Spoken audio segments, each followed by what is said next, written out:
Have you ever been on the receiving end of someone's intense anger despite never having met them?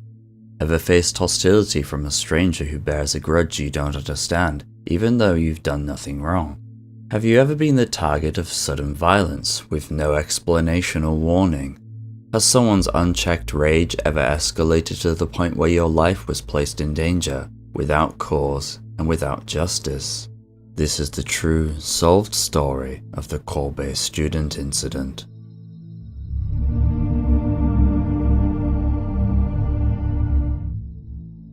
While solved, this is a pretty frustrating case due to the details you'll soon discover, but if you've watched anything from me before, I suppose you're accustomed to such feelings. If you're a returning viewer or someone new to the channel, welcome. I make videos on Japanese cases, strange, solved and unsolved. If that sounds like something you think you'll find interesting, please consider subscribing and turning on notifications. In any case, let's get on with the video. Shota Tsutsumi was a 16-year-old high school student who lived in the North Ward of Kobe, a city in Hyogo Prefecture. He was the youngest of 4 siblings, with an unnamed older brother and 2 unnamed older sisters. As the youngest child, his mother described Shota as being very cute, seeing as he was a teenager among adults. Shota's father, Satoshi, worked as an electrician, and although I can't be certain due to the lack of information, his mother Masako appears to have been a housewife who took care of the children, typical of Japanese family life. Shota was described by his father as a very ordinary boy. In his elementary school days, he devoted himself to playing baseball, his favorite sport.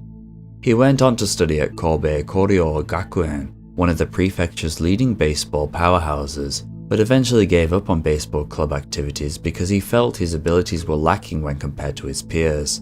Still, he had a strong attachment to his beloved sport and a lot of talent, and so dedicated some of his time to supporting and training the younger junior high students in their practice instead.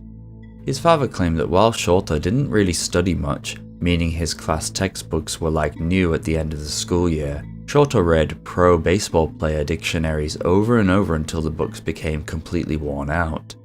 But that's not to say that Shota was lazy or lacked ability. In fact, he was very hardworking and simply chose to follow his passions. In order to save money to acquire a motorcycle license as soon as he was able, he worked a part-time job twice a week at a golf course. He also studied in his own time about road and biking rules to ensure he passed the examination. During the school summer holidays, he would also work part-time under his father Satoshi in the electrical business, where Shota proved to be enthusiastic and eager to learn. Satoshi stated that even when it became extremely hot during that season in Japan, Shota wouldn't complain and kept working, which made him feel very proud of his son. Shota also hit it off with the other employees, despite being much younger than them. When Satoshi asked if Shota would like to continue the business in his father's footsteps, Shota reacted with joy and eagerness, exclaiming, "Really? Can I?" It seemed Shota was excited about his future and had much to live for. According to his mother Masako, Shota was in his rebellious teenage years at 16, but he was always open and kind and would often talk to her about many things he had experienced in school. He was far from being a closed book like many others at his age. Speaking of school, Shota was a very popular person, having many friends, male and female alike. He was described as being very social, someone who spoke a lot and had a positive vibe, even if things were not going so great. One classmate said, "He was the life of the party, cheerful and a good person." But it wasn't just people Shota was kind to. He also formed a bond with and became responsible for the family pet, a dog named Eve, which he would take on daily walks. Sadly, very little else is known about Shota. It's always hard to make accurate judgments about such things, but from the comments of family and friends, it seems like he was an ordinary, happy kid with a normal, loving family. And he never deserved what happened to him.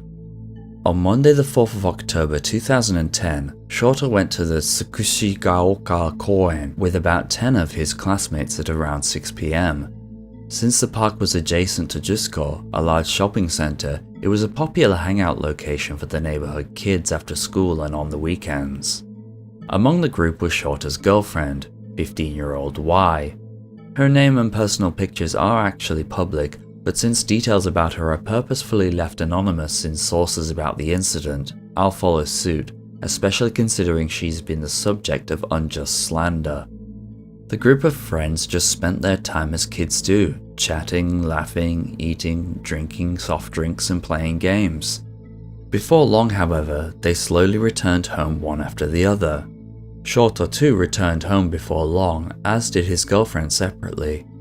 Upon doing so, however, the two began messaging each other via their mobile phones and arranged to meet up later that night, just the two of them. Since they cannot meet easily at school and were with others before, such meetings were precious times for them. Shota sent some messages saying, "Let's meet at the vending machine corner around 10 PM. Like the park, this was a relatively popular hangout area for local kids who wished to chat and have a drink, albeit for small groups. After enjoying a meal together with his family and watching a TV drama show, Shota said, "I'm going to meet a friend," and left the home. Satoshi, shouting over his shoulder without looking at his son, told him to come back soon since it was already getting late. This would be the last time he would ever speak to his son. Shota met up with his girlfriend Y, and they both bought some canned juice to sip while enjoying each other's company. Beside the vending machines and in front of an old tobacco stand was a large step, so they sat down there to relax. Things started off happy. They spoke for around 30 minutes, and during that time, a passerby they didn't know walked past in front of them. The couple didn't think much of it and continued talking and drinking their juice. However, soon after this, they noticed that the same person didn't continue along on their way, but had instead stopped and was sitting on a railing about 10 meters away from their location. He was staring at them, saying nothing and not moving. He was wearing a black jersey and trousers, so it was hard to make him out clearly against the darkness. He had long, unkempt black hair that curled outwards at the bottom. He was described as being slightly plump, having thick eyebrows and narrow eyes. He was also said to look like he was in his late 20s or early 30s. The two tried to enjoy their conversation and drinks, but naturally having someone glaring at them under the night sky was a little unsettling. This continued on for a few minutes. The girlfriend eventually whispered to Shota, "That guy's giving me the creeps," to which Shota replied with, "Seriously?" Honestly, who wouldn't be unnerved in such an unusual situation? It is clearly not a normal thing for someone to do, especially a complete stranger. Shortly after this, the man rose from the railing and slowly moved towards them silently. The time was around 10:40 PM. Before they even knew what was going on, the unknown person pulled out a short, 10cm long knife and cruelly brought it down on the defenseless Shota without warning. Shota immediately shouted to his girlfriend to run away, while he courageously held off the attacker and tried to defend himself. The girlfriend ran as fast as her legs could carry her, but Shota was struck repeatedly before he could run too. He fell forward to the ground, and the assailant managed to get on top of his back. With no way to defend himself, there was little innocent Shota could do. After the girlfriend had run as far as she could, she stopped. Shota was nowhere to be seen. Naturally worried, she returned back to the scene of the attack, towards potential danger. At a location roughly 70 to 80 meters from the vending machine corner, where the couple had been happily chatting away, was Shota. He was lying in the middle of the road on a zebra crossing. He had already lost consciousness, and both he and the ground around him was stained red. Shota had run from his attacker in a desperate final attempt to escape. He was unsuccessful. The girlfriend called the police at 10:49 PM from her mobile phone, as did a driver who had happened upon the scene a minute later. The girlfriend also contacted Shota's friends afterwards, one of whom, a close family friend, ran to the Tsutsumi family home to inform them of the situation. The friend rang the home intercom and spoke to Satoshi. The friend said, "It sounds like Tsutsumi has been stabbed." The father couldn't believe what he was hearing at first, saying, "You're lying. What are you talking about? After all, who would expect such a thing to happen?" The friend, however, repeated his statement more firmly, and although Satoshi was still confused and not truly buying it, he started to become concerned. Since the scene of the attack was very close to the family home, Satoshi ran out to his son, Shota, along with the friend. Satoshi saw his son on the ground. Police cars with flashing lights covered the area, and paramedics were administering urgent care. It is a sight no father should ever have to see. He shouted his son's name, Shota, and held his hand while kneeling on the ground. Satoshi was in a complete state of confusion and fear for his son. He didn't know what happened, and he didn't know how his son was doing. Shota was rushed to a nearby hospital for emergency treatment. The following is what happened next. 処置室に呼ばれて、もう脳波に反応がないんですよと。で、心臓マッサージ止めていいですかって、言われて、で、その止めんといてくれって、止めたらあかんって言ったんやけど、うち次女看護師やねんね。なあ、もうお父さんも翔太かわいそうやからもう寝かしてあげてっ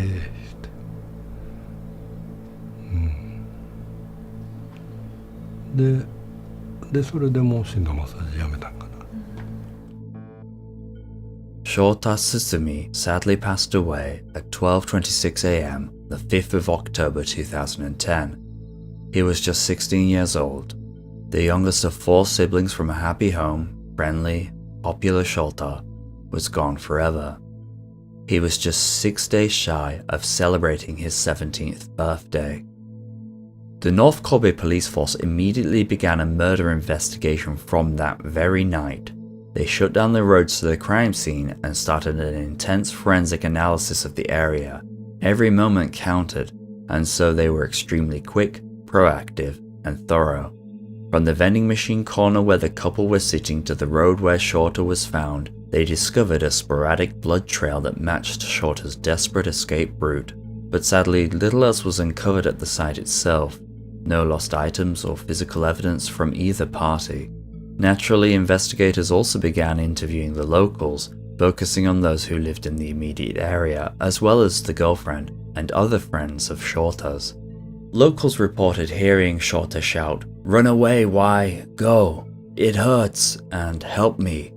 and also reported hearing he and the girlfriend scream. 低い声でわーっていう声でした。ライオンが獣をそういう時のような感じはしましたけどね。ともかく助けて助けての2回の声がすごく大きい声出したので。After getting all the details I previously shared about the perpetrator through an exhaustive questioning of the girlfriend, including obtaining a sketch she herself drew, the information was relayed to officers in the area and they began going door to door and printing posters. 80 officers were assigned to the case from the morning of the 5th, and they proclaimed that they were open to all possibilities, so encouraged anyone to come forward with evidence or information. Since no sounds of the vehicle were heard and given the time of day of the incident occurred, the police suspected that the person involved in the crime was local, but other than this and the girlfriend's description, they still had little else constructive to go on. Security camera footage in the streets around the area also seemed to turn up nothing. Naturally, as part of their routine investigation, the authorities looked into the family and friends. With how close and cooperative the family were, however, they were immediately ruled out. Shota's friends and girlfriend were likewise ruled out.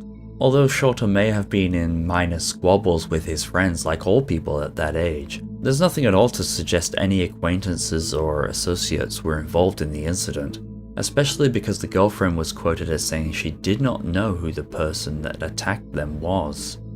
Other than a few locals who heard screams and shouts, there were no witnesses of the attack other than the girlfriend who could provide information. She understandably had a terrifying and traumatic experience, and was also having difficulty remembering many of the details. It was just such a quick and unexpected event. And so the investigators had to make do with what they had. Since multiple footprints were found in the blood and no sounds of a vehicle were heard speeding away, it is believed that the perpetrator had fled the scene on foot. With the inflicted wounds being found mostly around the neck and on top of the head, it appeared that the perpetrator's motive was murder, especially when considering that none of Shota's valuables had been taken and he had not been searched. It was a very vicious attack that showed that the person responsible was an extremely dangerous individual who may have had a strong grudge against Shota, but the police kept an open mind and were quite meticulous, pursuing all possibilities. Once the crime scene had been fully analysed, Shota's family and friends were able to go to the site to show their respects. The girlfriend's grandmother went to pray at the site to thank Shota for defending his girlfriend and allowing her to escape harm.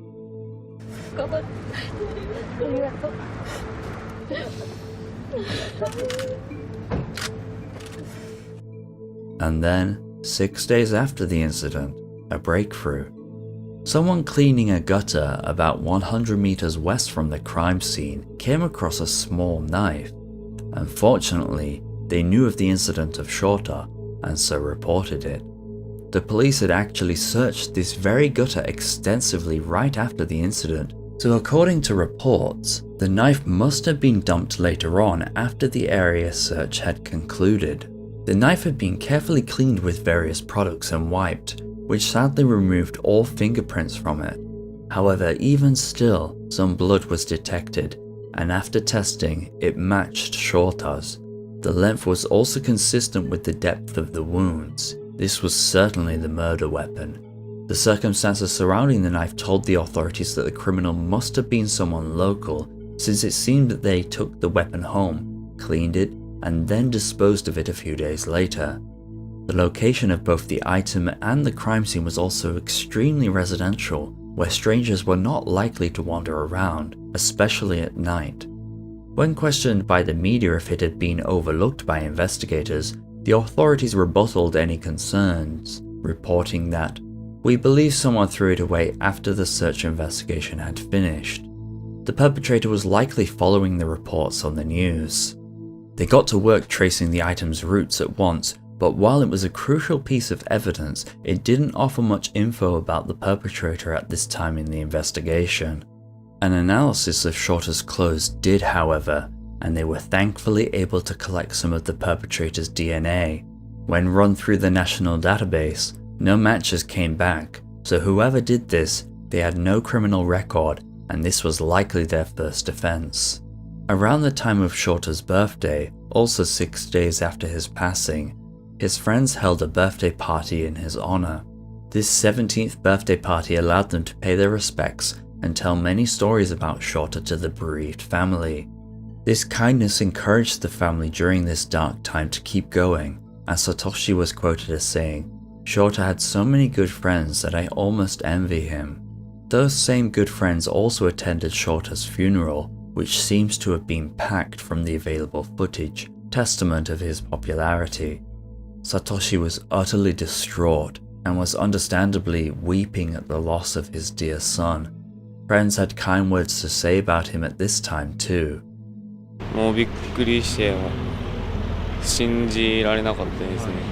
優しくていろいろ明るくてよく喋ってくれた人なんで。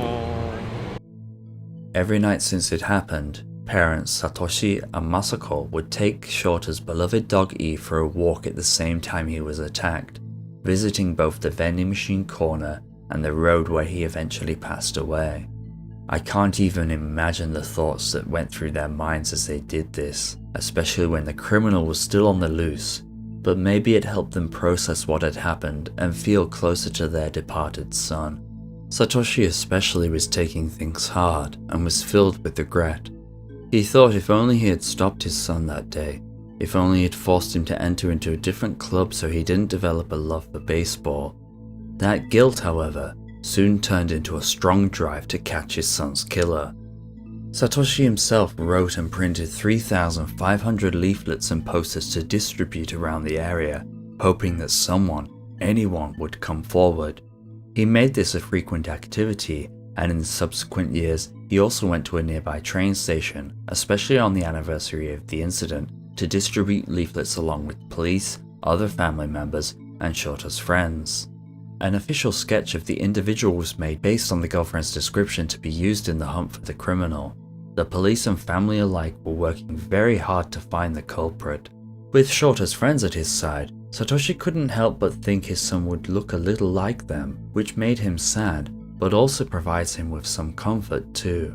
Satoshi would give talks to schools about his son, about what happened, and the impact it had on him and his family. He also gave talks to newly recruited police officers to inspire them in their work, and gave many media interviews, some of which you've seen, in order to spread awareness of this terrible event in order to help gain information from the public. With fear that the crime would be forgotten the more time passed, Satoshi and the authorities worked doggedly to keep people aware, to keep Shota in people's minds. But sadly, in terms of the investigation, things were moving very little. Investigators brought the girlfriend back to the area to do an in-person, on-the-site investigation on the 22nd of October 2010, but as she didn't know the person, it was very dark, and happened so quickly, she couldn't offer much more than she already did.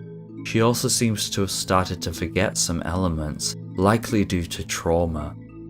In the local area, police interviewed roughly 14,000 residents, but failed to get any damning evidence or information. On the 7th of December 2012, a 3 million yen reward, roughly $30,000 at the time, was established to better entice people to come forward with any tips.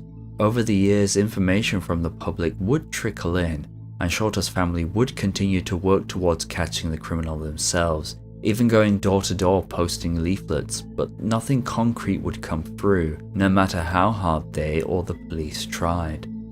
Fortunately, there was a bit of a breakthrough at last. The authorities never gave up on tracing the murder weapon they found in the gutter, and 6 years after the incident, in October 2016, the North Kobe police force announced that they were looking for someone who bought the exact same type of knife being sold at the nearby large retailer, Jusco. The person had been caught on the security cameras of the store. He had purchased the item on the 26th of September 2010, just 8 days before the incident.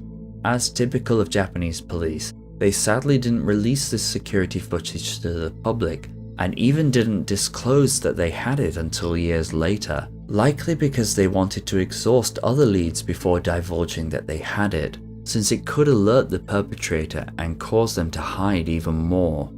However, the authorities did reveal some crucial pieces of information. Some of what they unveiled about the person purchasing the knife was different from what the girlfriend described. Instead of being in his late 20s or early 30s, he was described as being in his late teens or early 20s, and instead of being between 160 to 170 centimeters tall, he was said to be 165 to 175 centimeters tall. At the time he purchased the knife, the man was wearing a black and red checkered top, and more definingly, blue Puma trousers. They also noticed an intriguing habit he had of folding his arms and slightly hunching over when walking. As you can see, these details were also put on posters and leaflets, often together with the previous eyewitness information. And although they had no information about the person other than that they bought the same knife used to take the life of Shota a few days before his passing, he was considered a person of significant interest. They wanted to track him down. Sadly though, this didn't lead to much right away, and the years kept going by without results, without the perpetrator facing justice, and with the family continuing to suffer. It would be almost 11 years later, 10 years and 10 months to be precise, before something truly great would happen. A massive breakthrough that solved the case. The perpetrator talked. Fortunately, he was something of a narcissist, and confided in some friends in a bragging manner about how he had murdered someone when he was younger, and had mentioned this case specifically. He literally gloated about his actions to elicit sympathy and admiration from his peers.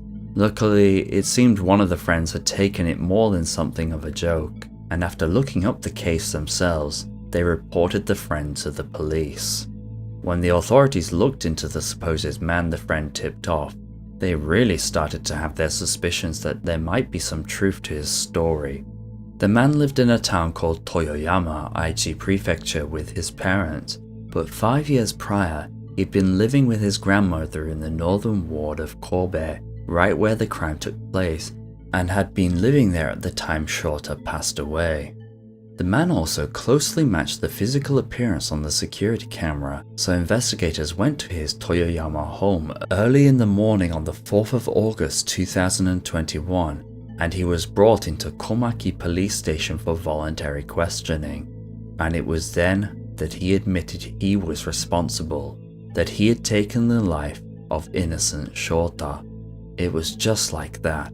After 11 years of investigation, involving a total of 33,000 investigators and 920 pieces of information from the public, it was all over because of a single tip. The one tip that really mattered most. An investigator called the Tsutsumi family home to inform them of the good news, and Satoshi answered. The investigators said, "We arrested him. We arrested him." Satoshi was utterly stunned, saying, "Huh? What?" He had waited for this day for over a decade. His son's case had been a horrible part of his life that no parent should ever have to endure, but finally, the news he had desired for so long arrived. Unable to speak out of shock, Satoshi jotted down he was arrested on a notepad and tossed it to his wife. Then the couple, and even the officer on the other side of the line, all began to cry tears of joy. The authorities also held a press conference to the media to announce the news. 本日午前11時42分に被疑者を殺人罪で通常逮捕しました。被疑者は犯行当時17歳の A 男。 But it wouldn't be long before the family would learn something else, would once again prove to be another source of pain and frustration. You see, the perpetrator, while 28 years old when caught, was 17 years old when he committed the crime. As such, he was not an adult under Japanese law, and therefore under the protection of the country's juvenile laws, which favor even the worst offenders rather than the victims and their families. If you're a viewer of this channel, you'll likely know something about this. The criminal's name and face could not be released under Article 61 of the juvenile law, even to the Tsutsumi family early on. Almost no information was revealed other than that he was a 28-year-old man who lived in Aichi Prefecture and was working part-time in advertising and sales at a shopping center, where he was said to be a serious, reliable worker who got on well with others and never missed work without reason. Around the time of the incident, when he was 17, he dropped out of school, moved out of his parents' home in Aomori Prefecture, and moved to his grandmother's Kobe home, where he became a recluse, or hikikomori as it is known in Japanese. He had little contact with his family at all, and it appeared he had not registered his residence in the area, all reasons as to why he may have slipped through the cracks during the initial investigations. He also left the area to live with his parents again shortly after committing the crime in order to get away. It was confirmed though that he didn't know Shota, and Shota didn't know him. They were complete strangers, yet this person had callously taken Shota's life away. When asked about his motive, the man stated, "I saw him with a girl and got angry." In other words, it seems he senselessly murdered Shota out of petty jealousy. As we already knew and suspected, poor Shota was completely innocent and didn't deserve what happened to him at all. And to conclusively prove that he wasn't lying, they tested the man's DNA to that found on Shota's shirt, and it was a match. This was definitely the person. Since Japan's confounded juvenile laws were still in action for this 28-year-old man, he was not placed in a jail with other adult criminals, and instead was put into a facility for people much younger than him with greater freedom and protection of privacy. Even when walking between buildings after his arrest, blue tarp walls were prepared to keep the media and public from catching a glimpse of him, leaving them only managing to see his feet. The family were naturally extremely frustrated by the situation, knowing that the person responsible for Shota's death might at best get a life sentence not fit for the crime, or worse, get no punishment at all, as has happened to others in the past, was an extreme source of anxiety. Satoshi had struggled with sleep in the years after his son's death, routinely waking up around the time his son passed away, but now he was getting almost no sleep at all. He couldn't until the trial. But as Satoshi had demonstrated a lot throughout the years, he was strong and determined for his son, so got to work. He bought numerous books about the Japanese juvenile laws to study up, and consulted with lawyers to make sure his son got justice and the perpetrator got a punishment worthy of the crime. Japan's juvenile laws cannot give someone under the age of 18 a full life sentence, even for such cases as murder, often only sentencing people to between 10 and 20 years, and the prosecution naturally sought the maximum of 20 years. This was the best the family could do. The defendant, however, incredibly argued that a mere 8 years was appropriate, and the defendant, along with the defense lawyers, used every trick in the book to try to weasel out of any due punishment. During his first public hearing on the 7th of June 2023, the now 30-year-old perpetrator admitted that he had stabbed Shota multiple times, but unbelievably claimed that he did not intend to kill him, despite the viciousness of the attack and the location of the wounds around vital areas. He even claimed that he didn't think stabbing someone with a knife would be painful or cause wounds. The prosecution side hit back with, the defendant had the intent to kill and was fully responsible for his actions, able to judge right from wrong, and able to refrain from committing the crime of his own volition.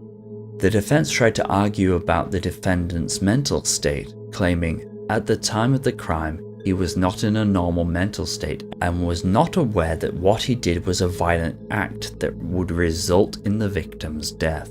They stuck to the idea that it was difficult to say he was fully responsible for his actions. The defendant also stated to a mental health doctor who examined him after his arrest that he did not know why he had to murder someone. During the trial, a number of details about the defendant were also revealed, and it is truly shocking how this person was able to go unnoticed for so long. In January 2010, 9 months before the incident with Shota, he threatened the friend of an ex-girlfriend with a knife. This was actually the thing that made him drop out of high school. After moving to the home of his grandmother on his mother's side in Kobe during April of that year, he returned back to Aomori briefly, where he stabbed his ex-girlfriend in the arm with a screwdriver, and a month later in September, he saw a couple on the subway in Kobe and suddenly strangled the man for no reason at all. The couple had no idea who he was, and this has clear similarities to the case at hand. This happened just a month before his attack on Shota.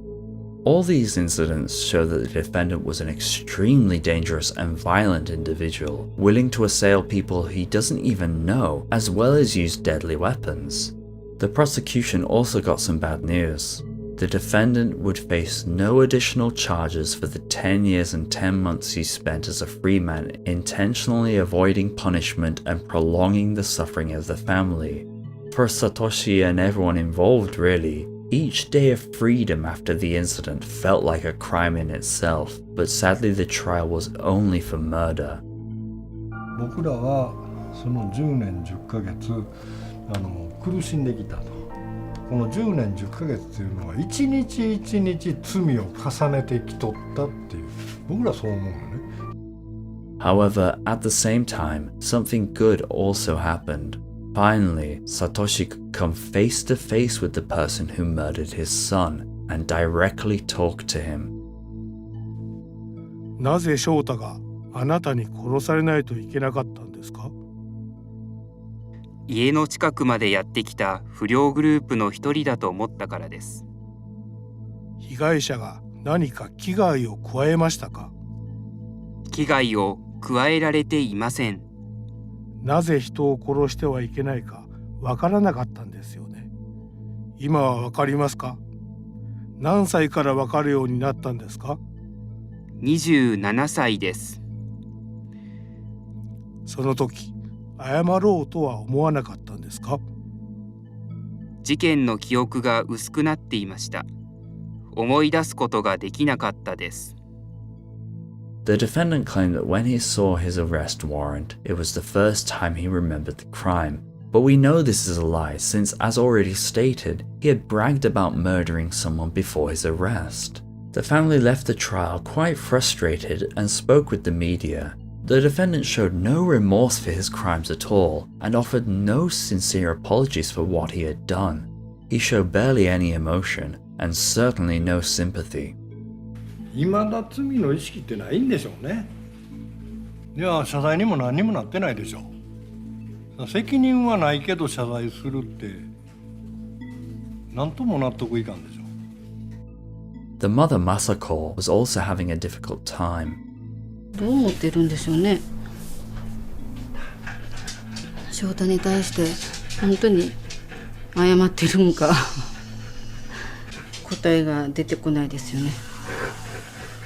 On the 23rd of June 2023, the Kobe District Court had another trial. Luckily, after consulting experts, they concluded that the defendant and the lawyers were lying about his mental state, and that he was fully aware of the crimes that he did and would take full responsibility for them. They deduced that he had intended to kill and knew the consequences of those actions both at the time and now.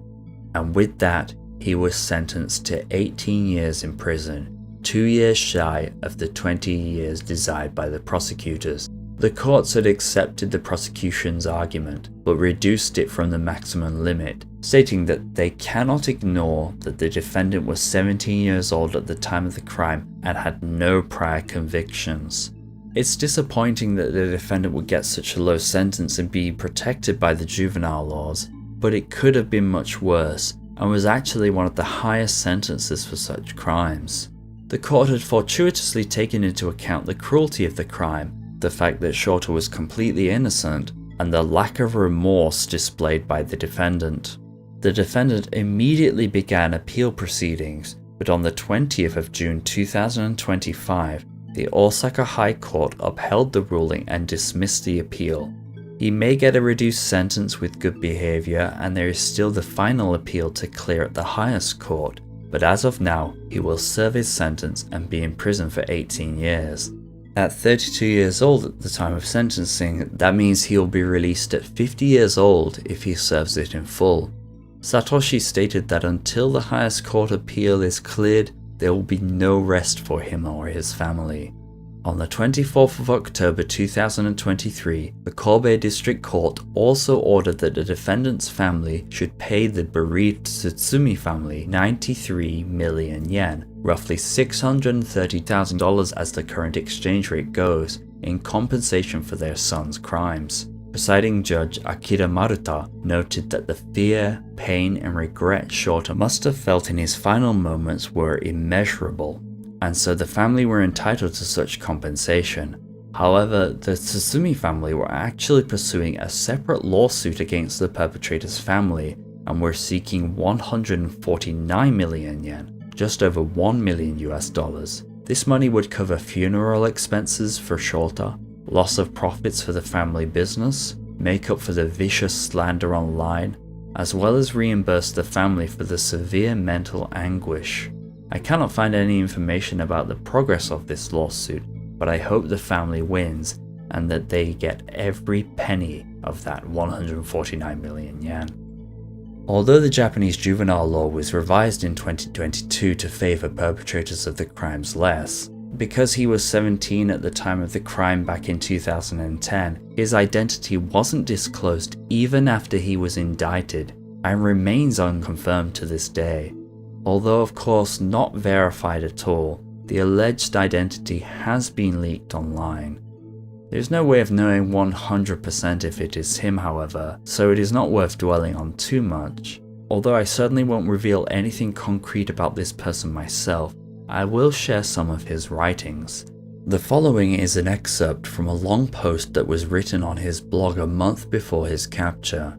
I will highlight some comments I personally find particularly telling. It is entitled Hatred Sublimation. I wrote this with the hope that it might be of some help to those who are troubled by feelings of hatred on a daily basis. However, I will write solely from my own experience. The bottom line, to supplement hate, you need to act within legal limits to the point where you have no time for idleness. If you talk about feelings of hatred, people will distance themselves. This is because most of people have never experienced intense hatred. Having never experienced it means that it is difficult to imagine, a source of fear, and evokes negative emotions. People dislike negative emotions, and so it's only natural to distance themselves from those who exude them. Even if someone listens to you, they won't sympathize. Ironically, the more you talk, the more people will distance themselves. You will realize that people you thought of as your friends were actually just fragile relationships that tend to drift apart when you face difficulties. You'll realize that they were merely acquaintances. At the same time, you will feel a mixture of doubt and anger, wondering, why don't they understand? But this is also a great opportunity to get to know yourself. Turn the feeling of why don't they understand me towards yourself.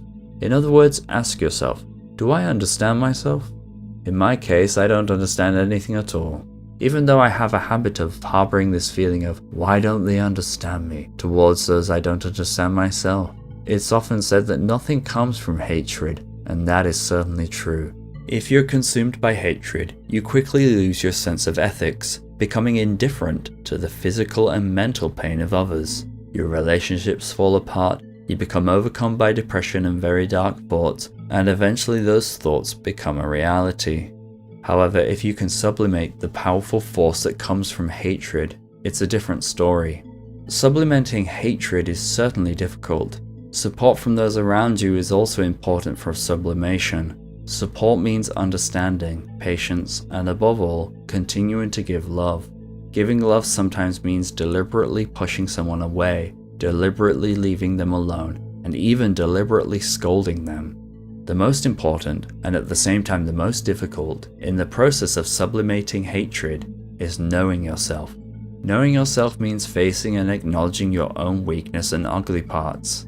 The reason many people avoid this step of knowing themselves is probably because it would hurt the self they cherish above all else. Knowing yourself also means battling severe loneliness. Knowing yourself is like rubbing salt into a wound and then hitting it with a sledgehammer, but it's necessary in order to sublimate hatred.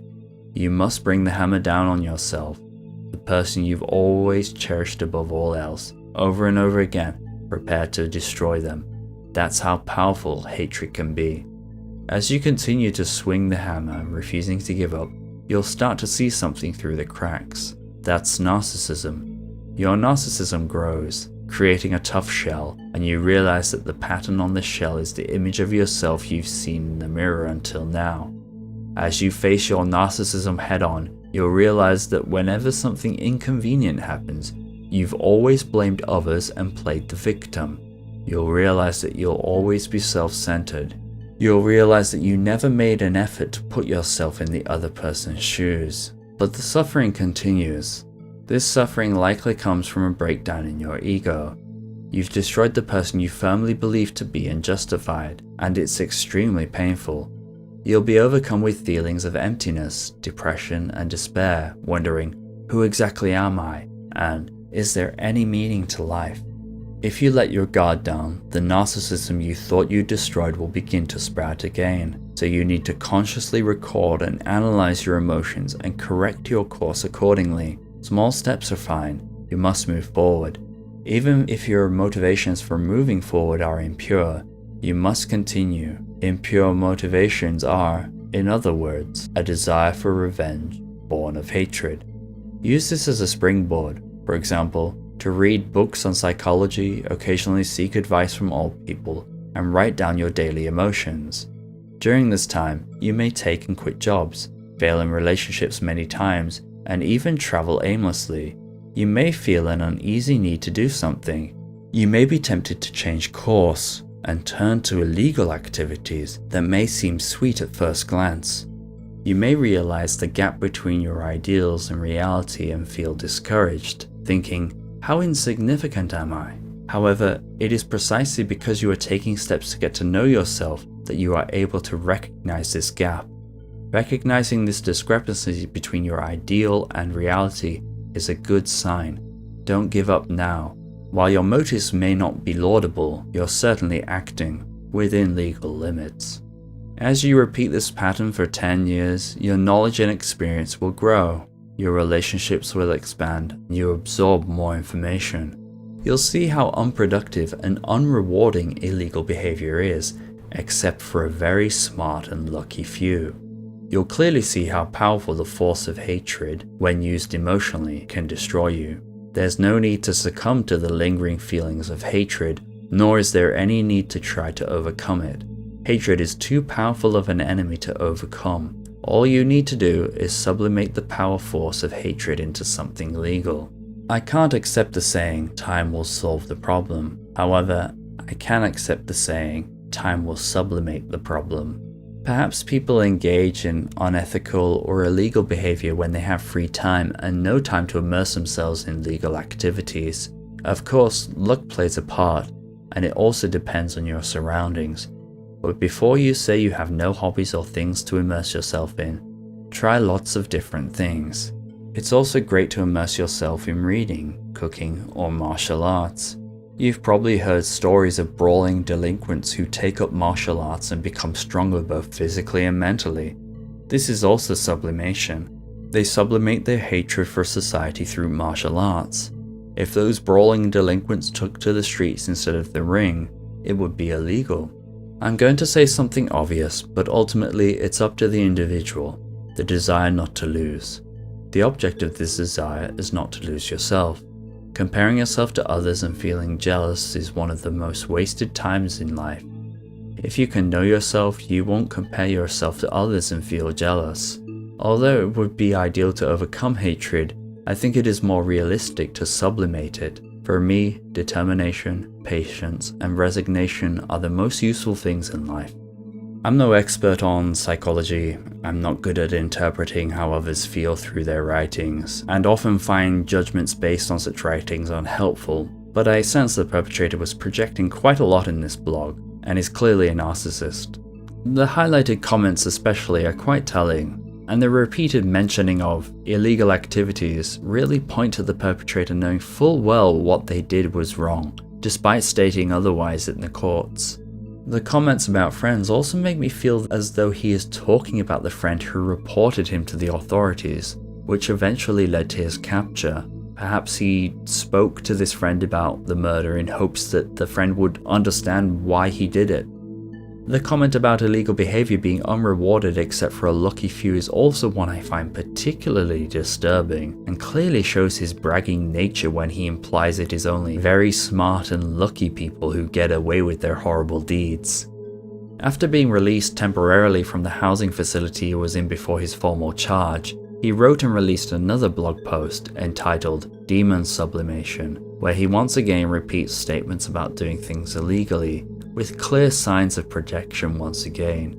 It feels as though the perpetrator is trying to make excuses for their actions, as if to say that their underlying hatred for the world, and therefore their mental instability, led to them doing what they did. Just very strange stuff all around, and may even have been an attempt to plant false evidence to support his lies in the trial. Speaking of online posts, all throughout the years since the murder, the Tsutsumi family were subjected to some of the most disgusting slander I've ever seen. Online trolls foolishly stated that because Shota had dyed hair, he was somehow a delinquent and deserved what happened to him. They callously claimed that it was his own fault for being out at night, and that he received bad parenting. Shockingly, some even went as far as to say that they were happy about what happened, and tried to give up details about Shota's girlfriend.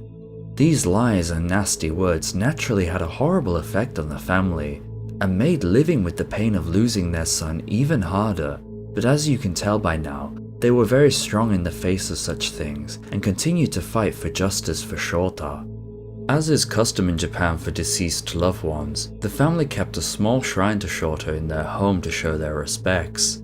They regularly offer Coca-Cola, Shota's favorite drink, and covered the area in loving photos of him together with friends and family. While he may have passed on, his memory lives on in the hearts of those left behind. Shota's picture is also a common feature at important family events. When his siblings got married, seats were reserved to display a photo of him as though his spirit were there in attendance. Clearly, he was well loved, and his family cared for him deeply. While the family will never truly be able to overcome the loss of Shota, it's good that the criminal was caught and received some punishment for his crimes.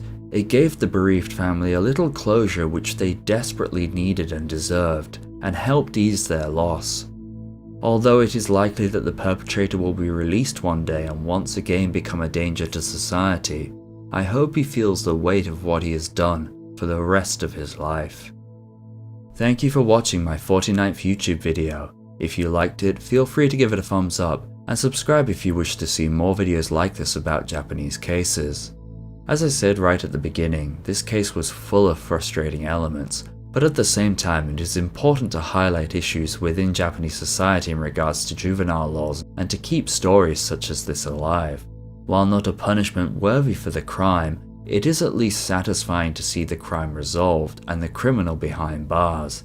I hope that any sort of appeals he tries to submit are shut down and he serves his full sentence, short as it is.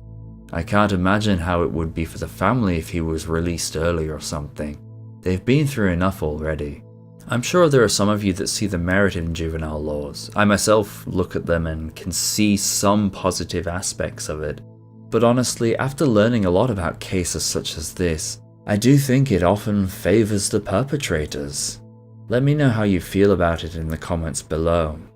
Anyway, that's enough from me. Until next time, goodbye.